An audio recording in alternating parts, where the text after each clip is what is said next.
হরে কৃষ্ণ। সকল মাতাজি নাম নবম দিনে নবম অধ্যায়তে সকল মাতাজি এবং প্রভুজিদের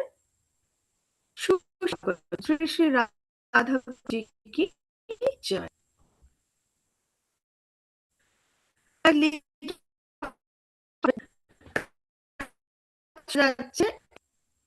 স্ক্রিন দেখা যাচ্ছে,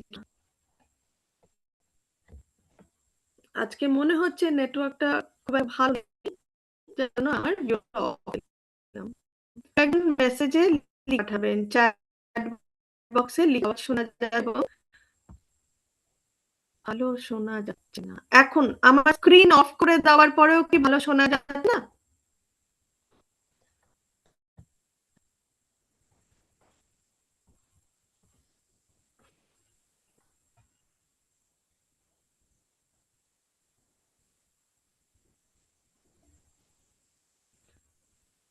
এখন কেটে যাচ্ছে। হরে কৃষ্ণ।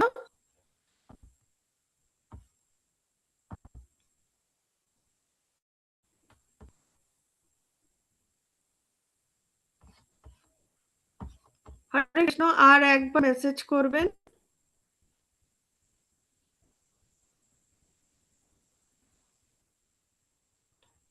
ওকে, আমরা মঙ্গলাচরণ দিয়ে শুরু করব।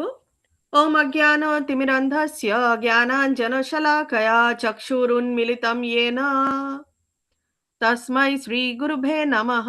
श्रीचैतन्यमनोभीष्टं स्थापितं येन भूतले स्वयं रूपा कदा मह्यं ददाति स्वापदान्तिकम्। वन्देऽहं श्रीगुरु श्रीयुतपदकमलं श्रीगुरून् वैष्णवांश्च श्रीरूपं साग्रजातं सगण रघुनाथान्वितं तं सजीवं साधुवैतं सावधूतं परिजनसहितं श्रीकृष्णचैतन्यदेवं श्रीराधाकृष्णपादान् सगण ललिता श्रीविशाखान्वितांश्च। हे कृष्ण करुणा सिंधु दीनबंधु जगतपते गोपेश गोपिका कांतो श्री राधा कांतो नमस्तुते।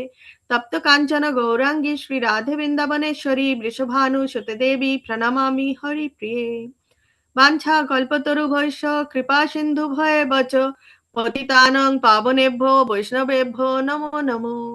नमो ओं विष्णुपादाय कृष्णपृष्ठाय भूतले श्रीमते भक्तिवेदान्त स्वामिनिति नामिने। नमस्ते सरस्वते देवे गौरवाणी प्रचारिणे निर्विशेष शून्यवादी पाश्चात्य देशतारिणे। जय श्री कृष्ण चैतन्य प्रभु नित्यानंद श्री अद्वैत गदाधर श्रीवासादि गौर भक्त वृंद। हरे कृष्ण कृष्ण कृष्ण हरे हरे, हरे राम राम राम हरे हरे। निताय गौर प्रेमानंदे हरि हरि बोल। श्रीला प्रभुपाद की जय, श्रीला गुरु महाराज की जय।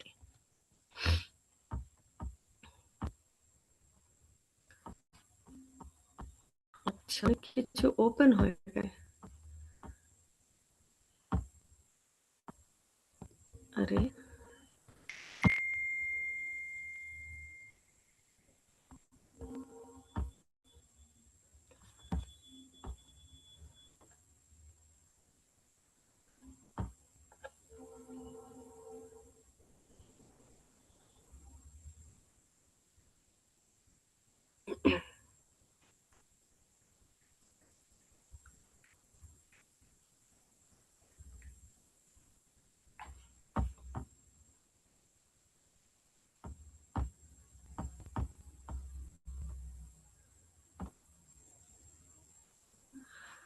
আজকে আমাদের নবম অধ্যায়, নবম দিনে নবম অধ্যায়, এবং নবম অধ্যায়ের নাম হচ্ছে রাজগুহ্য যোগ। ওম নমো ভগবতে বাসুদেবায়, ওম নমো ভগবতে বাসুদেবায়, ওম নমো ভগবতে বাসুদেবায়। আমরা বাম দিকে দেখতে পাচ্ছি ইসকন শ্রী শ্রী মায়াপুরের ইসকন টেম্পলের পঞ্চতত্ত্বর ছবি। ঠিক এইরকমই বিগ্রহ রয়েছে মায়াপুরে। ইনফ্যাক্ট মায়াপুরেরই ছবি দেখতে পাচ্ছি। পঞ্চতত্ত্ব মন্ত্রটা বলে নেব। জয় শ্রীকৃষ্ণ চৈতন্য প্রভু নিত্যানন্দ শ্রী অদ্বৈত গদাধর শ্রীবাসাদি গৌর ভক্তবৃন্দ। হরে কৃষ্ণ, কৃষ্ণ কৃষ্ণ হরে হরে, হরে রাম, রাম রাম হরে হরে। এবং ডান দিকে আমরা দেখতে পাচ্ছি বালেশ্বরের পাশে উড়িষ্যায়, বালেশ্বর থেকে কিছুটা দূরে, সেখানে ক্ষীরচোরা গোপীনাথের মন্দির রয়েছে।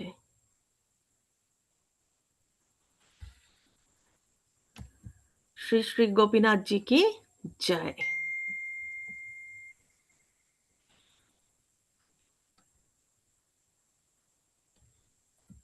আজকে নবম অধ্যায়ের প্রথম শ্লোক আমরা দেখে নেব।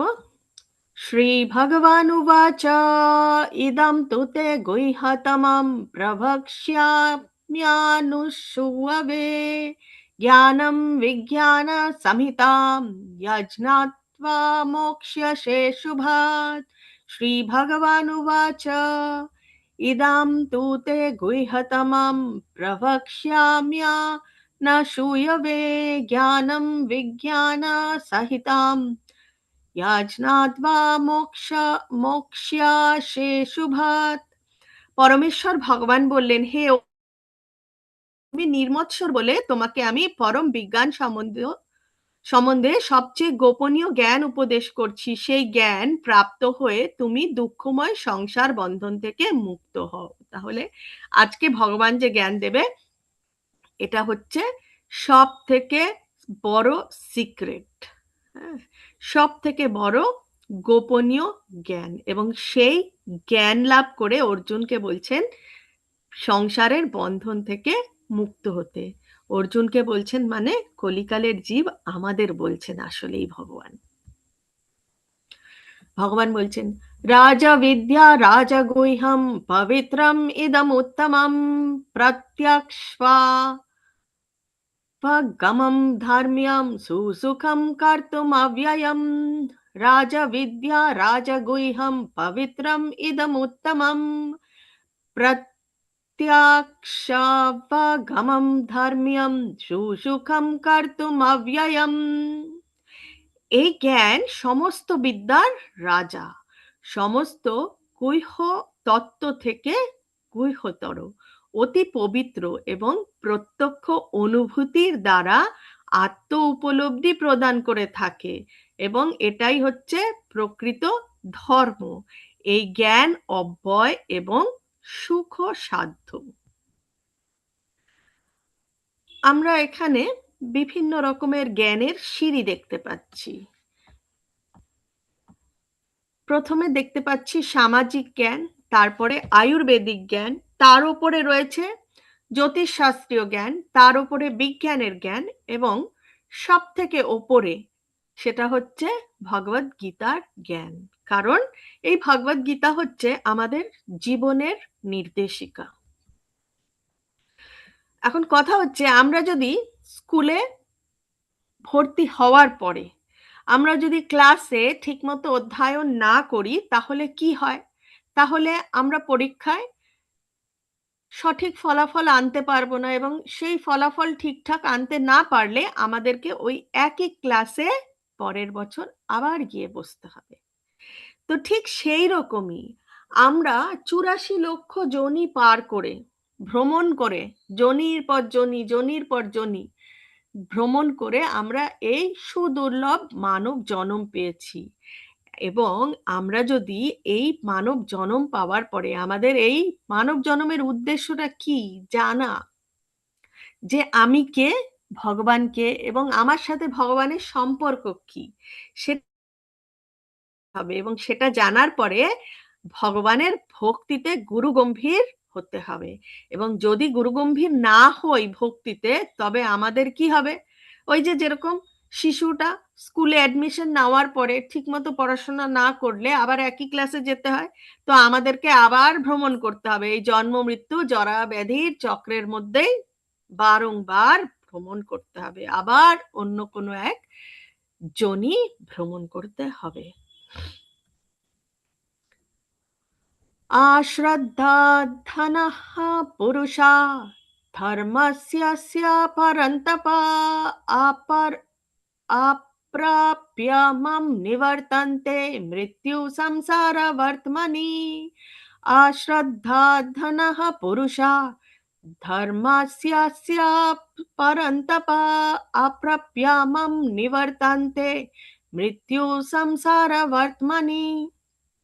হে পরন্তপ, এই ভগবত ভক্তিতে যাদের শ্রদ্ধা এখনো উদিত হয়নি তারা আমাকে লাভ করতে পারে না। তাই তারা এই জড় জগতে জন্ম মৃত্যুর পথে বারংবার ফিরে আসে। আমরা এই যে মানব জন্ম পেয়েছি, পাওয়ার পরে আমাদের জানতে হবে আমরা কে, ভগবানকে, এবং ভগবানের সাথে আমাদের সম্পর্ক কি। ভগবান কে জানতে হবে, এবং ভগবান কে তার উত্তর হচ্ছে ভগবান হচ্ছে সর্বকারণ কারণম, তিনি হচ্ছেন আদি পুরুষ, তিনি সর্বলোকের মহেশ্বর, এবং তিনি আমাদের বীজদাতা পিতা। ভগবানের ওপরে আমাদের বিশ্বাস রাখতে হবে এবং ভগবানের ভক্তির পথে আমাদের চলতে হবে, এবং সেই ভক্তির পথে চলাটাই হচ্ছে সব থেকে নিরাপদ পথ। জন্ম মৃত্যুর যে চক্র সেটা খুব বেদনাদায়ক। ভগবান বলছেন মায়া ততম ইদম সর্বম জগৎ অব্যক্ত মূর্তিনা মত স্থানি সর্বভূতানি নাচহম তেষ্বস্থিতঃ। মায়া ততম ইদম সর্বম জগৎ অব্যক্ত মূর্তিনা মত স্থানি সর্বভূতানি নাচহম তেষ্বস্থিতঃ।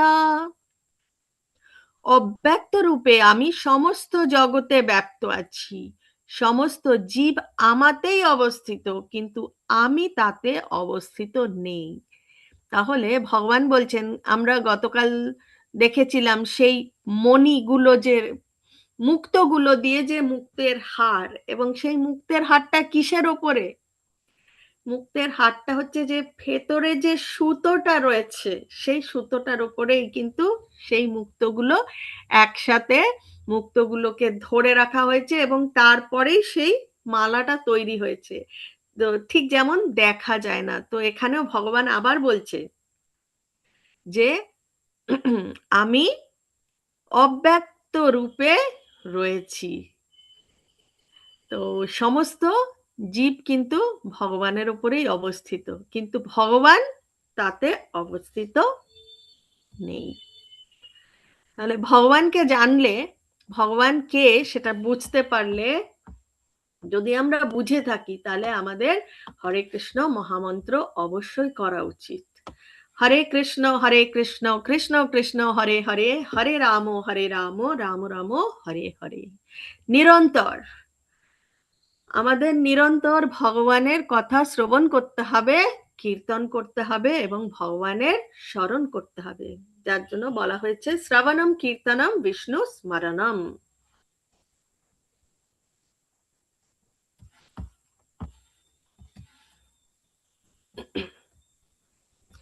ভগবান বলছেন মায়াধ্যক্ষেন প্রকৃতি সুয়তে সচরাচরম হেতু নানেন কৌন্তেয়া জগৎ বিপরিবর্ততে।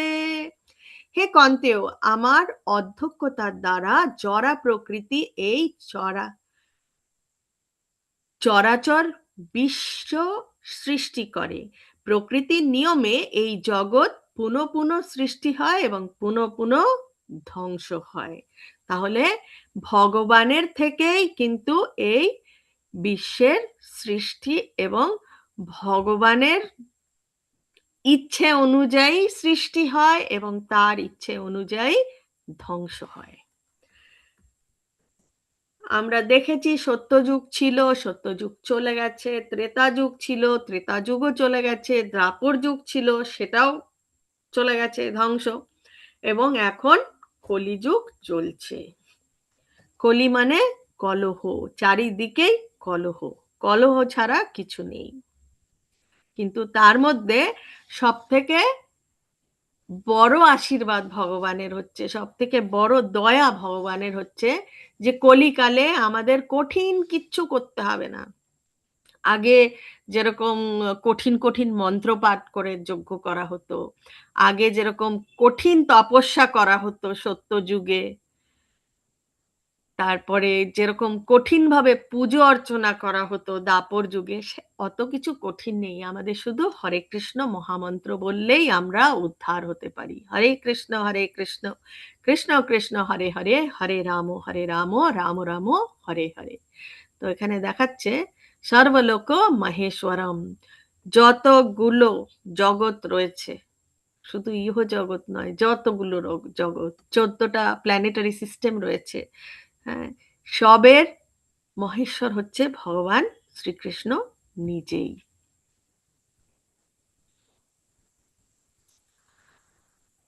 অবজানন্তি মাম মূঢ়া মানুষিম তনুমাশ্রিতম পরম ভবম অজানান্তো মম ভূতা মহেশ্বরম। আমি যখন মনুষ্য রূপে অবতীর্ণ হই তখন মূর্খেরা আমাকে অবজ্ঞা করে।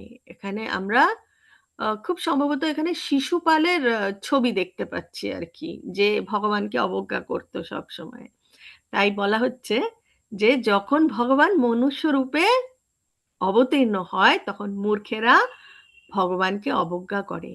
তারা আমার পরম ভাব সম্বন্ধে অবগত নয় এবং তারা আমাকে সর্বভূতের মহেশ্বর বলে জানে না। মোঘা সমোঘা কর্মাণো মোঘা জ্ঞানা বিচেতসঃ রাক্ষসীম আসুরিম চৈব প্রকৃতিম মোহিনীম শ্রিতাঃ। মোঘা সামোঘ কর্মাণো মোঘা জ্ঞানা বিচেতসঃ রাক্ষসীম আসুরিম চৈব প্রকৃতিম মোহিনীম শ্রিতাঃ। এভাবে যারা মোহাচ্ছন্ন হয়েছে তারা রাক্ষসী বা আসুরিক ভাবের প্রতি আকৃষ্ট হয়। সেই মোহাচ্ছন্ন অবস্থায় তাদের মুক্তি লাভের আশা, তাদের সকাম কর্ম এবং জ্ঞানের প্রয়াস সমস্তই ব্যর্থ হয়। महात्मनस्तु मां पार्था दैवीं प्रकृतिमाश्रितः भजन्त्यानन्यमनसो ज्ञात्वा भूतादिमव्ययम्। महात्मनस्तु मां पार्था दैवीं प्रकृतिमाश्रितः भजन्त्यानन्यमनसो ज्ञात्वा भूतादिमव्ययम्। हे पार्थ, মোহমুক্ত মহাত্মাগণ, যারা মোহমুক্ত, ভগবান তাদের মহাত্মা বলছে কারণ তারা ভগবানকে চিনতে জানতে পেরেছে। তাই বলছে মোহমুক্ত মহাত্মাগণ আমার দৈবী প্রকৃতিকে আশ্রয় করেন। তারা আমাকে সর্বভূতের আদি ও অব্যয় জেনে অনন্য চিত্তে আমার ভজনা করেন। যারা ভগবানকে চিনতে পেরেছেন তারাই তো আসলে ভগবানের ভজনা করতে পারবে। এখানে আমরা ভগবানের একজন সুদুর্লভ ভক্ত মাধবেন্দ্র পুরীর ছবি দেখতে পাচ্ছি। মাধবেন্দ্র পুরীর অনেক অনেক অনেক আহ, গল্প রয়েছে যেগুলো আসলেই আমরা মিরাকল বলতে পারি, অদ্ভুত অদ্ভুত গল্প। এখানে আমরা ছবি দেখতে পাচ্ছি যে মাধবেন্দ্র পুরী গোবর্ধন পর্বত যেটা আছে, গিরি গোবর্ধন আমরা যাকে বলি, যেটা রাধা কুণ্ডের পাশে রয়েছে বৃন্দাবনের দিকে। তো সেই গোবর্ধনের পাহাড়ের নিচে কোনো একটা বৃক্ষের নিচে তিনি ভগবানের নাম জপ করছিলেন এবং মাধবেন্দ্র পুরীর মধ্যে প্রচুর প্রচুর প্রচুর ভাব ছিল, যেটা আমাদের ভক্তির যে স্তরগুলো রয়েছে, ভাব, প্রেম, একদম উচ্চতর স্তর। তো তিনি ভগবানকে ডাকছিলেন, কেঁদে যাচ্ছিলেন এবং তিনি ভগবানের নাম জপই করে যাচ্ছিলেন অনর্গল। এবং উনি মানে অনেক কয়েকদিন তিনি কোনো খাবার খাননি, হ্যাঁ, এবং অভুক্ত ছিলেন। যার জন্য এখানে আমরা ছবিতে দেখতে পাচ্ছি ভগবান শ্রীকৃষ্ণ নিজেই একজন রাখাল বালক সেজে এসে তাকে এক ঘটি দুধ দিচ্ছে তাকে সেবা করার জন্য। তো তখন মাধবেন্দ্র পুরী সেই গোপাল রাখাল বালককে জিজ্ঞেস করছে যে তুমি কি করে জানলে যে আমার প্রচন্ড খিদে পেয়েছে। তখন বলছে, "না, আমি আম তো এখানেই এই পাহাড়ের ওপরেই থাকি। তো এখানে আশেপাশে গ্রামের কিছু মহিলারা আপনাকে দেখেছে এবং তারা দেখেছে যে আপনি কোনো আহার করেননি। তাই তারাই আমাকে এই ১ ঘটি দুধ দিয়ে পাঠালো আপনার কাছে। তো আপনি এটা সেবা করুন।" এবং আম মাধবেন্দ্র পুরীর হাতে এই ১ ঘটি দুধ দিয়ে সে চলে যায়। তো মাধবেন্দ্র পুরী বসে থাকে যে কখন রাখাল বালক আসবে এবং সেই ঘটিটি ফেরত দেবে। তো রাখাল বালক তো আর আসেনি। তারপরে দিন গড়িয়ে সন্ধে, সন্ধে গড়িয়ে রাত হয়ে যায়। মাধবেন্দ্র পুরী ওখানেই বসে ভগবানের নাম করতে করতে তিনি ঘুমিয়ে পড়ে এবং ঘুমের মধ্যে তখন তিনি দেখছে যে এই রাখাল বালকটি এসে বলছে, শোনো, আমি যেখানে থাকি আমার খুব কষ্ট হচ্ছে, আমাকে একটু আহ, ওখান থেকে বের করে অন্য কোনো জায়গায় নিয়ে চলো। তখন বলছে যে ওখান থেকে বের করব মানে কোথা থেকে বের করব? তখন বলছে তুমি আমার হাত ধরে চলো, এবং মাধবেন্দ্র পুরীকে হাত ধরে নিয়ে যায় কোথায় যেতে হবে। তো তারপরে মাধবেন্দ্র পুরীর যখন ঘুম ভাঙে তখন উনি কি করেন, উনি দেখছে আরে এই রাখাল বালকই আমাকে দিতে এসেছিল, এবং এই রাখাল বালক বলছে আমি গোবর্ধন পাহাড়ের ওপরে কোথাও একটা থাকি। তো তখন সেই গ্রামের লোকজন জড়ো করে সবাইকে নিয়ে গোবর্ধনের ঠিক সেই জায়গাটায় যায় যেরম ভাবে তিনি স্বপ্ন দেখেছেন, এবং সেখান থেকে গোপালের মূর্তি উদ্ধার হয়। তো মাধবেন্দ্র পুরী একজন উচ্চ স্তরের ভক্ত। এবং আরো একটা গল্প আছে, তো সেই গল্পটা মানে না বললেই নয়। মাধবেন্দ্র পুরী যখন তার এই গোপালের জন্য চন্দন কাঠ সংগ্রহ করার জন্য উড়িষ্যায় কোনো এক জায়গায় যাচ্ছিলেন, তো তাকে বালেশ্বর বলে একটা জায়গা পার হতে হয়েছে, এবং বালেশ্বর থেকে কিছু কিলোমিটার দূরে আরো একটা জায়গা আছে, সেখানে গোপীনাথজির মন্দির রয়েছে। ঠিক আছে। তো তিনি শুনেছে গোপীনাথজির মন্দির, তো মাধবেন্দ্র পুরী গোপীনাথজির মন্দিরে গেছেন এবং মন্দিরে গিয়ে খুব সুন্দর লাগছে, গোপীনাথজিকে দেখেছেন। এবং এই গোপীনাথজির ভোগ হয় শুধু ক্ষীর। ঠিক আছে, শুধু ক্ষীর ভোগ হয়। এবং তিনি গোপীনাথজিকে দেখতে দেখতে দুপুরের কি রাতের ভোগের টাইম হয়ে গেছে, ভোগের টাইম হয়ে গেছে। তো তখন উনি তো সামনেই দাঁড়িয়েছিলেন এবং উনি দেখেছেন যে বাটি বাটি করে ক্ষীর নিয়ে যাওয়া হচ্ছে ভগবানের জন্য। এবং সেই ক্ষীর দেখার পরে, সেই ক্ষীরের যে ঘ্রাণ সেটা পাওয়ার পরে তিনি আহ মনে মনে চিন্তা করছেন, আহা কত সুন্দর না স্বাদ হবে এই ক্ষীরের। আমি যদি একটু জানতে পারতাম, আমি যদি একটু শিখতে পারতাম কিভাবে এরকম ক্ষীর বানায়, তাহলে আমার গোপালকেও আমি ঠিক এই রকমই ক্ষীর দিতে পারতাম। তাহলে কত ভালো হতো, আমার গোপাল খুশি হতো। এবং পর মুহূর্তেই তার অনুশোচনা হয়। কি অনুশোচনা হয়? যে হে ভগবান, হে গোপাল, যে তোমার ভোগ লাগার আগেই আমি আমার মনের মানে থেকে কি বলবো, এটা একটা আশা, একটা আকর্ষণ, যে ভগবানের ভোগ লাগার আগে সেই ভোগ দেখে কিছু মনে করতে নেই, কিছু বলতে নেই, কিছু চিন্তা করতে নেই। ঠিক আছে, কারণ সেটা ভগবানের ভোগে তখনও লাগেনি। ভোগ দেওয়া হবে তারপরে আমরা সেটা আস্বাদন করতে পারি, কিন্তু উনি তার আগেই তার ঘ্রাণ আস্বাদন করেছেন, দেখেও নিয়েছেন, এবং তিনি ভাবছেন যে আমি যদি জানতাম তাহলে আমিও এরকম বানাতে পারতাম। সে সাথে সাথে বলছে যে না না, ছি ছি, আমি কি পাপ করে ফেললাম, আমার দোষ হয়ে গেল, ভগবানকে গ্রহণ করার আগে অবধি আমি সময় দিলাম না, ভগবানকে নিবেদন করার সময় দিলাম না, তার আগেই আমি তার ঘ্রাণ আস্বাদন করে আমি কত কিছু চিন্তা করে নিলাম, কত না স্বাদ হবে, কিভাবে বানাবো। এবং তিনি ছুটে দূরে চলে যায়। ছুটে দূরে চলে গিয়ে আবার একটা বৃক্ষের তলে বসে তিনি খুব কান্নাকাটি করতে লাগে, তার খুব অনুশোচনা হয়।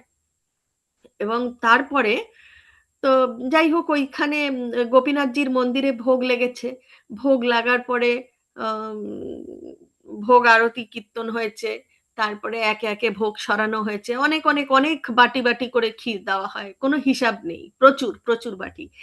তো তারপরে ঠাকুর শয়ন দেওয়া হয়েছে, এবং যে পূজারী সেও চলে গেছে তার নিজের কক্ষে, এবং তিনিও বিশ্রাম নেওয়ার জন্য তার শয্যা নিয়েছেন, এবং তারপরে এই পূজারী স্বপ্ন দেখছে যে গোপীনাথজি তাকে ডাকছে, বলছে ওঠো ওঠো শিগগিরই ওঠো। তখন ভাবছে যে আম, এই পুরোহিত ভাবছে যে আমি স্বপ্ন দেখছি, না, আবার আবার শুয়েছে, চোখ বন্ধ করেছে, আবার বলছে ওঠো ওঠো শিগগিরই ওঠো, দরজা খুলতে হবে, মন্দিরের দরজা খুলতে হবে। মানে বারংবার একই জিনিস দেখে যাচ্ছে, এবং ফাইনালি তিনি উঠে বসে। তো উঠে বসে তাও তিনি দেখে যাচ্ছে যে গোপীনাথজি বলছে আমার মন্দিরের দরজা খোলো, মন্দিরের দরজা খুলে দেখো আমার বিগ্রহের পেছনে এক বাটি ক্ষীর রাখা আছে, এবং অমুক দিশার দিকে কিছুটা গেলে একটা বৃক্ষের নিচে আমার একজন পরম ভক্ত রয়েছে, সে যে অভুক্ত রয়েছে, সে অভুক্ত রয়েছে, সে কোনো কিছু গ্রহণ করেনি, তার মধ্যে অনুতাপ হয়েছে, শিগগিরই যাও, সেই এক বাটি ক্ষীর নিয়ে গিয়ে আমার ভক্তকে দাও, তাহলেই আমি খুশি হব। তো পূজারী সত্যিকারের উঠলো, উঠে মন্দিরের দরজা খুললো, যেটা কিনা খোলা হয় না। এখানে পূজারী বারংবার স্বপ্ন দেখছে, বুঝতে পারছে না কি, দরজা খুলে দেখছে যে হ্যাঁ, গোপীনাথজি এক বাটি ক্ষীর চুরি করে তার পেছনে রেখে দিয়েছে, এবং তারপরে সেই পূজারী সেই ক্ষীরের বাটি হাতে করে নিয়ে গিয়ে মাধবেন্দ্র পুরীকে, যেই যেই দিশায় ভগবান যেতে বলেছে সেই দিশায় গিয়ে মাধবেন্দ্র পুরীকে ওই এক বাটি ক্ষীর দিয়ে এসছে। তো এখানে কথাটা হচ্ছে এটাই, যে ভগবান তার ভক্তের, তার ভক্ত যদি মন প্রাণ দিয়ে ভগবানকে ডাকে, তাহলে ভগবান সেই ভক্তের জন্য চুরিও করতে পারে। যেমন কিনা এই গোপীনাথজির মন্দিরের যে গোপীনাথ, সেই গোপীনাথ তার ভক্ত মাধবেন্দ্র পুরীর জন্য এক বাটি ক্ষীর লুকিয়ে রেখেছে। তো কথা হচ্ছে সেটাই, যে ভগবানের চরণে 100% আমরা সমর্পণ করলে ভগবানও আমাদের দিকে এগিয়ে আসে। আমাদের কখন কি দরকার, সেই দরকারটাও কিন্তু ভগবান নিজেই পূরণ করে দেয়। এখন ভগবান বলছেন, সততম কীর্তয়ন্তো মাম যতন্তশ্চাধৃরাব্রতঃ নমস্যন্তশ্চ মাম ভক্ত্যা নিত্যযুক্তা উপাসতে। সততম কীর্তয়ন্তো মাম যতন্তশ্চাধৃরাব্রতঃ নমস্যন্তশ্চ মাম ভক্ত্যা নিত্যযুক্তা উপাসতে। দৃঢ় ব্রত ও যত্নশীল হয়ে সর্বদা আমার মহিমা কীর্তন করে এবং আমাকে প্রণাম করে এই সমস্ত মহাত্মারা নিরন্তর যুক্ত হয়ে ভক্তি সহকারে আমার উপাসনা করেন। যারা ভগবানের চরণে 100% সমর্পণ হতে পেরেছে, তাদের কথা বলছে ভগবান, যে তারা নিরন্তর ভগবানের সাথে যুক্ত হয়ে থাকে। কিসের দ্বারা? তাদের ভক্তির দ্বারা। ভগবানের ভক্তির দ্বারা ভগবানের সাথে যুক্ত হতে পারে এবং ভক্তি সহকারে নিরন্তর ভগবানের উপাসনা করে থাকে। তো যার জন্যই আমাদের বলা হয় যে সারাক্ষণ আমাদেরকে শ্রবণম, ভগবানের যে নাম, ভগবানের নামের শ্রবণ করো, কীর্তন করো এবং সর্বক্ষণ ভগবানের চিন্তন করো। তাহলেই আমরা অন্তিমকালে, আমরা যেটা অষ্টম অধ্যায়তে পড়লাম, অন্তিমকালে ভগবানের কথা যদি আমরা মনে করতে পারি, স্মরণ করতে পারি, তাহলেই ভগবানের কাছে পৌঁছতে পারবো। ते तां भुक्त्वा स्वर्गलोका विशालं क्षीणे पुण्ये मर्तलोकं विशन्ति। एवं त्रैधर्मम् अनुप्रापन्ना गता गतं कामकामा लभन्ते। ते तां भुक्ता स्वर्गलोकं विशालं क्षीणे पुण्ये मर्तलोकं विशन्ति। एवं त्रैधर्मम् अनुप्रापन्ना গতা গতম কাম কামা লভন্তে। এখন ভগবান এখানে কাদের কথা বলছে আমরা একটু জেনে নেব। এখানে ভগবান বলছেন যারা দেব দেবীর পুজো করে। আমরা গতকাল কি পরশু আমরা দেখে নিয়েছিলাম 14টি যে লোক রয়েছে, সেই 14টি লোকের মধ্যে আমরা স্বর্গলোক দেখেছি, দেবলোক দেখেছি, ব্রহ্মলোক দেখেছি, পিতৃলোক দেখেছি, অনেক অনেক লোক দেখেছি। তো যারা যেরকম পুজো করে তারা ঠিক সেই রকম জায়গায় গিয়ে তাদের স্থান হয়, এবং তারপরে আবার ঘুরে ফিরে কিন্তু এই মর্তলোকে আসে, কারণ মর্তলোকে আসেই হচ্ছে একের পর এক জনি পার করতে করতে মানব জন্ম পায়। মানব জন্ম পাওয়া মানে একটা পরীক্ষা। কি পরীক্ষা? সেই পরীক্ষায় পাশ করলে আমরা ভগবানের কাছে পৌঁছতে পারবো, আর পাশ না করলে আবার অন্য কোনো গ্রহে, অন্য কোনো জনিতে। তো যারা দেবদেবীর পুজো করে তাদের কথা বলছে, তারা সেই বিপুল স্বর্গ সুখ উপভোগ করে পুণ্য ক্ষয় হলে মর্তলোকে ফিরে আসেন। এভাবে ত্রিবেক্ত ধর্মের অনুষ্ঠান করে ইন্দ্রিয় সুখ ভোগের আকাঙ্ক্ষী মানুষেরা সংসারে কেবলমাত্র বারংবার জন্ম মৃত্যু লাভ করে থাকেন। এখন আমরা ছবিটা দেখে নেব। আমরা যে লোকগুলো দেখেছিলাম, 14টি লোক হচ্ছে ঠিক এই নাগরদোলার মতন। ঠিক আছে? তো নাগরদোলাতে যখন আমরা টিকিট কাটি, নাগরদোলায় বসি, দেবদেবীর পুজো অর্চনা করতে করতে কোনো এক সময় আমরা ঠিক ওপরে উঠে যাব।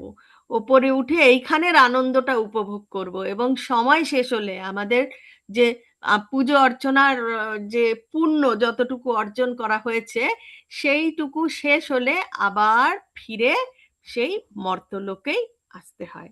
মানে জন্ম মৃত্যু জরা ব্যাধি এইটা বারংবার আমাদেরকে সহ্য করতে হয়, যদি আমরা আসল মানব জনমের আসল পরীক্ষা, ভক্তির পরীক্ষা যদি পাশ না করতে পারি, তাহলে আবার জন্ম নিতে হবে। অনন্যশ্চিন্তয়ন্তো মাম ये जना पर्युपासते तेषां नित्याभियुक्तानां योगक्षेमं वहाम्यहम्। अनन्यश्चिन्तयन्तो मां ये जना पर्युपासते तेषां नित्याभियुक्तानां योगक्षेमं वहाम्यहम्। অনন্য চিত্তে আমার চিন্তায় মগ্ন হয়ে পরিপূর্ণ ভক্তি সহকারে যারা সর্বদাই আমার উপাসনা করেন, তাদের সমস্ত অপ্রাপ্য বস্তু আমি বহন করি এবং তাদের প্রাপ্ত বস্তুর সংরক্ষণ করি। কেন বলছে ভগবান প্রাপ্ত বস্তুর সংরক্ষণ করি? এই প্রাপ্ত বস্তুর সংরক্ষণ করেই না ভগবান এই এই জন্মে আমরা যতটুকু এগিয়েছি সেইটুকু সংরক্ষণ করে আগামী জন্মে কোনো ধনী বণিকের গৃহে অথবা সদাচারী ব্রাহ্মণের গৃহে আমাদেরকে পাঠায়।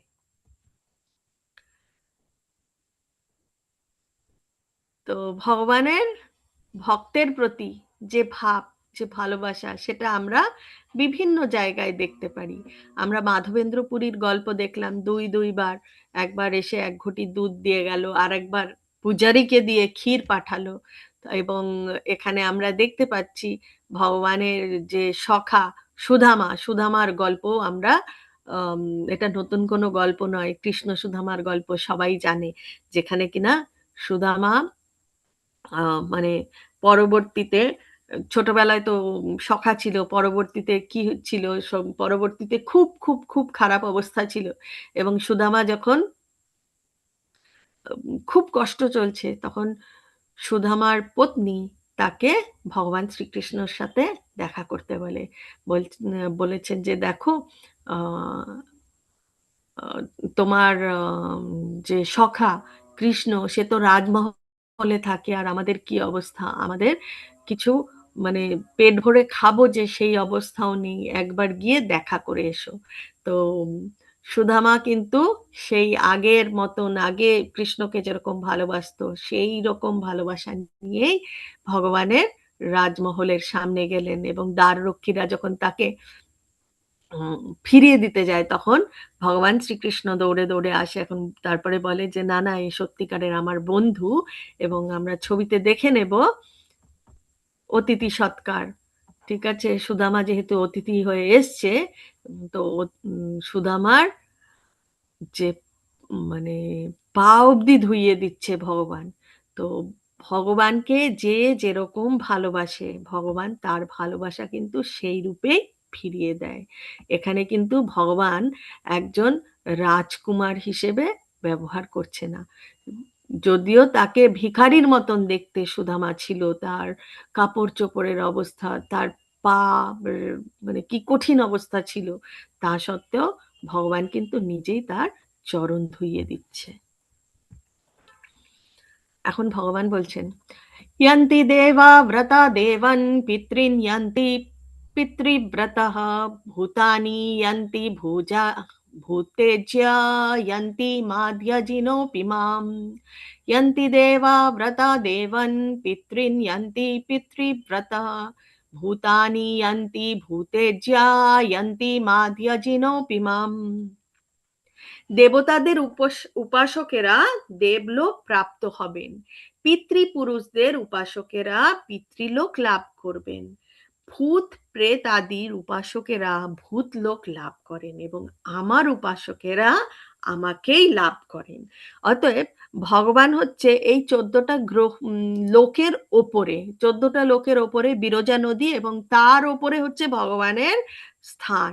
তো আমরা যদি দেব দেবতাদের পুজো করি তাহলে এই এই 14টা লোকের মধ্যেই থাকতে হবে এবং 14টা লোকের মধ্যে যে কোনো কোথায় যাই, সেখানকার উচ্চতর গ্রহে যদি আমরা যাই তাহলে কি হবে, সেখানে পুণ্যটা ক্ষয় হয়ে যাবে, যেরকম অ্যাকাউন্ট ব্যালেন্স কমে জিরো হয়ে যায়। তো ঠিক সেরকম আমাদের পুণ্যর ব্যালেন্স জিরো হয়ে গেলে আমাদেরকে আবার জন্ম নিতে হবে। কিন্তু আমরা যদি ভগবান শ্রীকৃষ্ণের পুজো করি, ভগবান শ্রীকৃষ্ণের ভক্তির পথে চলি, তাহলে আমরা ভগবানের কাছে পৌঁছতে পারবো এবং একবার ভগবানের কাছে পৌঁছলে আর জন্ম আমাদের নিতে হবে না। ওখানে সেই ছবি দেখা যাচ্ছে যে যে যেরকম পুজো করছে সে ঠিক তার স্থান, পরবর্তী স্থান ঠিক সেই লোকেই হবে। এটা খুব ইম্পর্টেন্ট। ভগবান আমাদের থেকে কি চায়, ভক্তি আমরা কিভাবে করব। ভগবান বলছেন, পত্রম পুষ্পম ফলম তোয়ম ইয়ো মে ভক্ত্যা প্রয়াচ্ছতি তদ অহম ভক্ত্যুপহারিতম अस्नामि प्रयतत मनः। पत्रं पुष्पं फलं तोयं यो मे भक्त्या प्रयच्छति तद अहं भक्त्युपहारितम् अस्नामि प्रयतत मनः। যে বিশুদ্ধ চিত্তে নিষ্কাম ভক্ত ভক্তি সহকারে আমাকে পত্র পুষ্প ফল ও জল অর্পণ করে, আমি তার সেই ভক্তিপ্লুত উপহার প্রীতি সহকারে গ্রহণ করি। তাহলে ভগবানের পুজো, ভগবানের সেবা করার জন্য বিশেষ কিছু লাগে না। পত্র বলতে তুলসী পত্র, ফুল, ফল, জল, এই 4টে অথবা এই 4টের মধ্যে যে কোনো একটা ভগবানকে অর্পণ করলেই ভগবান খুশি। কিসে খুশি হবে? ভক্তি সহকারে ভগবানকে অর্পণ করতে হবে। ভগবানকে ভক্তি সহকারে অর্পণ করলে ভগবান সেটা গ্রাহ্য করেন। যদি কেউ আমাকে ভালোবাসা এবং ভক্তি সহ একটি পাতা, একটি ফুল, একটি ফল বা জল দেয়, আমি তা গ্রহণ করি। এখানে ফলওয়ালি মায়ের গল্প রয়েছে। তো আজকে খুব একটা বেশি সময় নেই, তো আমরা এরপরে আবার যখন এই ছবিটা আসবে তখন এই গল্পটা শুনে নেব। ভগবান শ্রীকৃষ্ণকে 4টি জিনিস নিবেদন করবেন, সেটা হচ্ছে তুলসী পত্র, ফুল, ফল ও জল। ভক্তেরা যারা ভালোবাসা দিয়ে ভগবানকে নিবেদন করেছেন,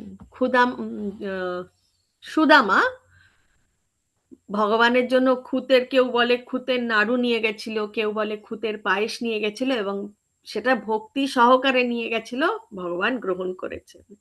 আমরা দেখছি যে ভগবান শ্রীরামকে সবরী মাতা কুল সংগ্রহ করে রাখতো এবং কুলগুলো কিভাবে সংগ্রহ করত?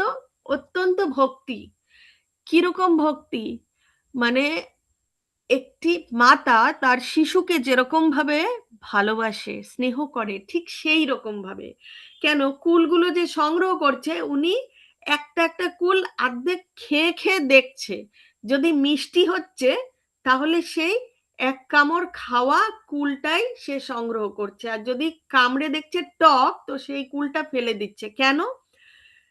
তার মনের মধ্যে মানে স্নেহ, ভগবান রামের প্রতি স্নেহটা এই পর্যায়ে যে তিনি ভাবছে যে টক কুলটা খেলে আমার রামের কষ্ট হবে, দাঁতে একটা কিরকম অসুবিধা হয় না টক কুল খেলে। তাই তিনি খেয়ে খেয়ে কুলগুলো রেখেছেন, আধা খাওয়া কুলগুলো, এবং সেই কুলগুলো সংগ্রহ করে রেখেছেন ভগবান রামকে দেবেন বলে।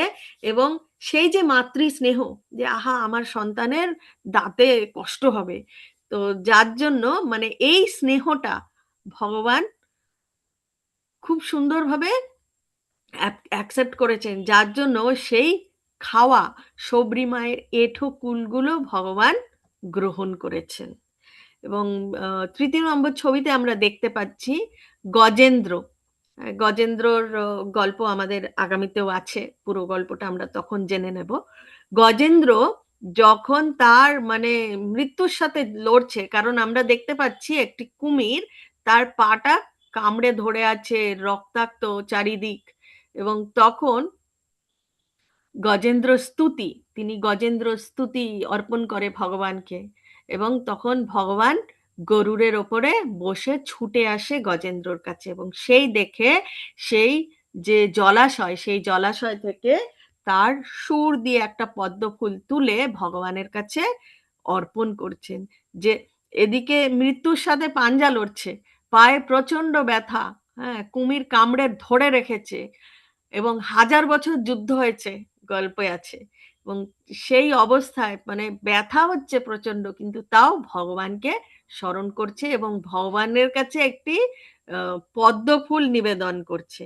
তো সেই পত্রম পুষ্পম ফলম তোয়ম, তার মধ্যে যে কোনো একটি অর্পণ করলে ভক্তি সহকারে অর্পণ করতে হবে, তাহলেই ভগবান খুশি।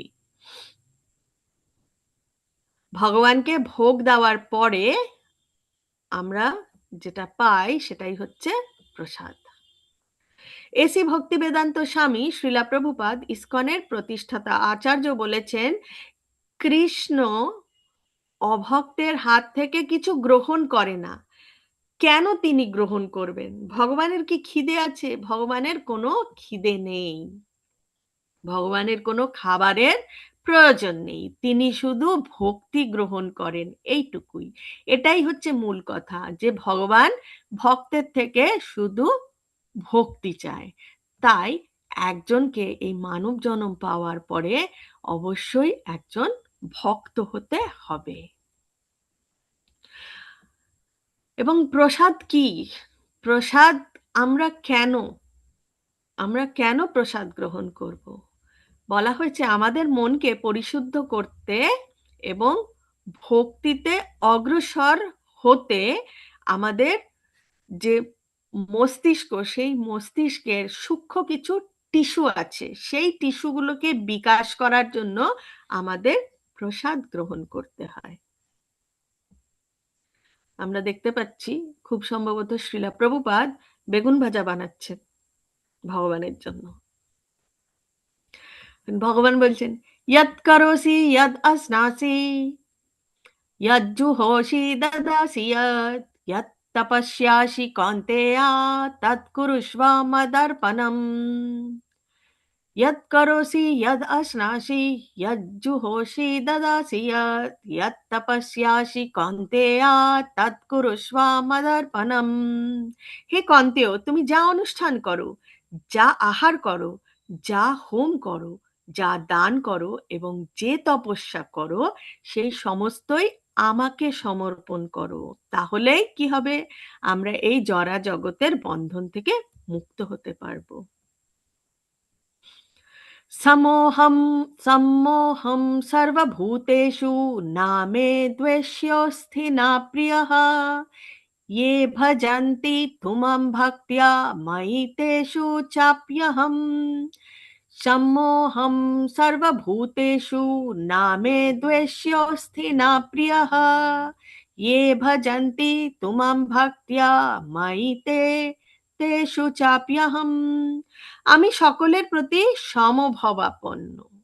তাহলে ভগবান সবাইকে সমান রূপে দেখে। কেউ আমার বিদ্বেষ ভাবাপন্ন নয় এবং কেউ প্রিয় নয়, কিন্তু যারা ভক্তিপূর্বক আমাকে ভজনা করেন তারা আমাতে অবস্থান করেন এবং আমিও তাদের মধ্যে বাস করি। এখন ভগবান বলছেন, আপি চেৎসু দুরাচারো ভজতে মাম অনন্যভাগ সাধুর এবা সমান্তব্যা সম্যক ব্যবসিতো হি সা। अपि चेत्सु दुराचारो भजते माम् अनन्यभाक् साधुरेव स मन्तव्या सम्यग् व्यवसितो हि सः। অতি দুরাচারী ব্যক্তিও যদি অনন্য ভক্তি সহকারে আমার ভজনা করেন তাকে সাধু বলে মনে করবে, কারণ তার দৃঢ় সংকল্পে তিনি যথার্থ মার্গে অবস্থিত। তাহলে আমাদের কখনোই কাউকে দেখে তার প্রতি কোনো আলাদা রকম চিন্তা ভাবনা রাখার দরকার নেই। যে যেরকম আছে সে সেরকম থাক, আমি আমার কর্ম করে যাব, আমি আমার ভক্তির পথে চলবো, কারণ আমি ভগবানের চরণে নিজেকে সমর্পণ করেছি। কারণ ভগবান বলছেন যে কেউ যদি অত্যন্ত দুরাচারীও হয়ে থাকে, হ্যাঁ, তার মন কখন ভগবানের দিকে ফিরবে সেটা কেউ জানতে পারে না, সে বুঝতেও পারে না। এবং আমি বহু বহু বছর, আমি জন্মের পর থেকে ভগবানের ভক্তির পথে চলছি, কারণ আমার বাড়ির সবাইকে আমি দেখেছি বলে আমি চিন্তা করলাম। কিন্তু হঠাৎ দেখছি যে কেউ ঠিক ছিল না, বিকর্মের পথে ছিল, বিকর্ম করছিল। এবং উম, তাকে দেখে আমার কিছু বলা উচিত নয়, কারণ যখন তখন তার মন কিন্তু ভগবানের দিকে পাল্টাতে পারে। এবং তার মন ভগবানের দিকে পাল্টানোর পরে সে এমন ভাবে ভক্তি করছে, সে হয়তো আমার থেকেও অনেক অনেক অনেক এগিয়ে গেছে। আমরা ডান দিকে ছবি দেখতে পাচ্ছি, শ্রী চৈতন্য মহাপ্রভু এবং নিত্যানন্দ প্রভু। জগাই মাধাই যখন নিত্যানন্দ প্রভুকে আঘাত করে তখন চৈতন্য মহাপ্রভু কিন্তু তার সুদর্শন চক্র ডেকে এনেছিল, এবং তারপরে নিত্যানন্দ প্রভু, তিনি হচ্ছে দয়ার সাগর, তার করুণা, হ্যাঁ, তার করুণার কোনো সীমা নেই। তো তখন চৈতন্য মহাপ্রভুকে বলছে, না না থাক, ছেড়ে দাও এদেরকে, তুমি ছেড়ে দাও, এদের উপর কৃপা করো। এবং জগাই মাধাইও কিন্তু উদ্ধার হয়ে যায়। তো জগাই মাধাইও উদ্ধার হয়ে যায়। তো আমরা যেটা জানতে পারি যে সেই ভগবান বিষ্ণুর যে দ্বার রক্ষী, হ্যাঁ, জয় বিজয়, তারাই কলিকালে কিন্তু জগাই মাধাই রূপে এসেছে। এখন ভগবান কি বলছেন, क्षिप्रं भवति धर्मात्मा शाश्वत शान्तिं निगच्छति कौन्तेया प्रति जानीहि नेमे नामे भक्ता प्रणश्यति। क्षिप्रं भवति धर्मात्मा शाश्वत शान्तिं निगच्छति कौन्तेया प्रति जानाहि नामे भक्ता प्रणश्यति। তিনি শীঘ্রই ধর্মাত্মায় পরিণত হন, সেই দুরাচারীর কথা বলছে, এবং নিত্য শান্তি লাভ করেন। হে কন্তেও, তুমি দীপ্ত কণ্ঠে ঘোষণা করো যে আমার ভক্ত কখনো বিনিষ্ট হন না। তাহলে ভগবানের ভক্ত কখনো বিনিষ্ট হয় না, সেটা আমাদের খুব ভালো করে জানতে হবে। এবং তার জন্যই আমাদেরকে ভগবানের পথের দিকে একটু একটু করে হরিনাম জপ করে ভগবানের পথের দিকে এগোতে হবে। এখন ভগবান আরো কি বলছেন জেনে নেব। মন্মনা ভব মদ্ভক্ত মদ্যজি মাম নমস্কুরু মাম এবাস্যাসি যুক্তা ত্বৈবম আত্মানম মত পরায়ণঃ। মন্মনাম ভব মদ্ভক্তো মদ্যজি মাম নমস্কুরু মাম এবাস্যাসি যুক্তাইবম আত্মানম মত পরায়ণঃ। ভগবান বলছেন, তোমার মনকে আমার ভাবনায় নিযুক্ত করো, আমার ভক্ত হও, আমাকে প্রণাম করো এবং আমার পূজা করো। এভাবেই মতপরায়ণ হয়ে সম্পূর্ণরূপে আমাতে অভিনিবিষ্ট হলে নিঃসন্দেহে তুমি আমাকেই লাভ করবে। তাহলে ভগবানকে আমরা কিভাবে পেতে পারি সেটা ভগবান এখানে বলছে। ভগবান কি বলল? প্রথমে ভক্তি দিয়ে ভগবানকে যা কিছুই নিবেদন করি না কেন, যা কিছুই করি না কেন, কর্মক্ষেত্রেও যা কিছুই করি না কেন, সবকিছুই ভক্তি সহকারে ভগবানকে ডাকতে হবে, ভগবানকে স্মরণ করতে হবে। তারপরে আমরা যদি কোনো আহার, কোনো ভোজন করি, সেটাও আমরা ভক্তি সহকারে দিতে পারি। কি কি দিতে পারি? পত্রম পুষ্পম ফলম তোয়ম, মানে পত্র, পুষ্প, ফল ও জল দিয়ে ভগবানকে নিবেদন করতে পারি ভক্তি সহিত, ভগবান সেটাই গ্রহণ করবে। এখন ভগবান বলছে তোমার মনকে আমার ভাবনায় নিযুক্ত করো, আমার ভক্ত হও, আমাকে প্রণাম করো, আমার পূজা করো, তাহলেই, এবং মতপরায়ণ হয়ে সম্পূর্ণরূপে ভগবানের কাছে সমর্পণ করো, তাহলে নিঃসন্দেহে তুমি আমাকেই লাভ করবে। তাহলেই আমরা ভগবানের কাছে, ভগবানের ভগবত ধামে পৌঁছতে পারবো।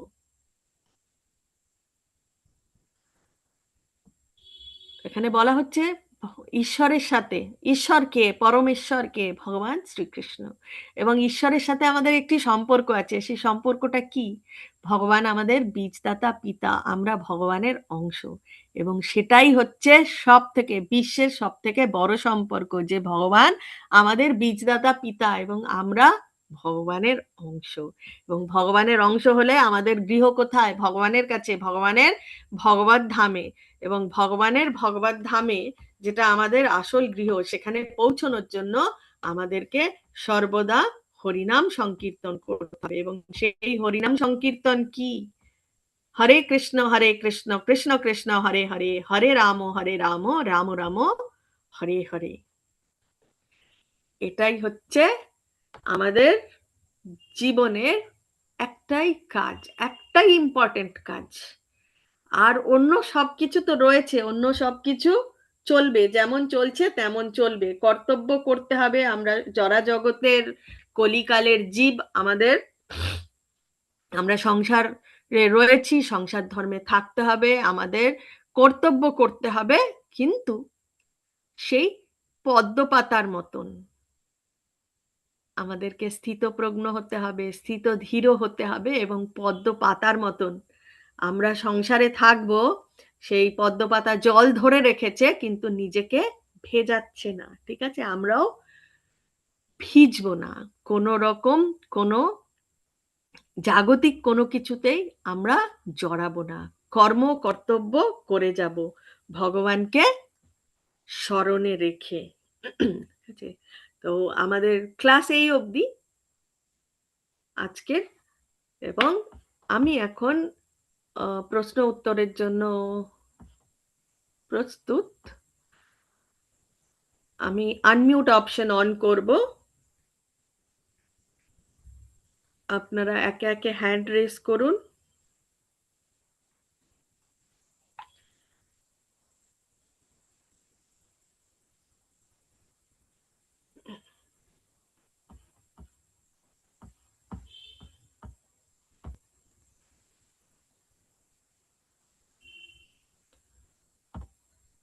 পূজা দেবীনাথ, আপনি আনমিউট করবেন। হরে কৃষ্ণ মাতাজি, প্রণাম। হরে কৃষ্ণ মাতাজি। মাতাজি, বলছি কি, রাজগুজ্জ কেন রাখা হয়েছে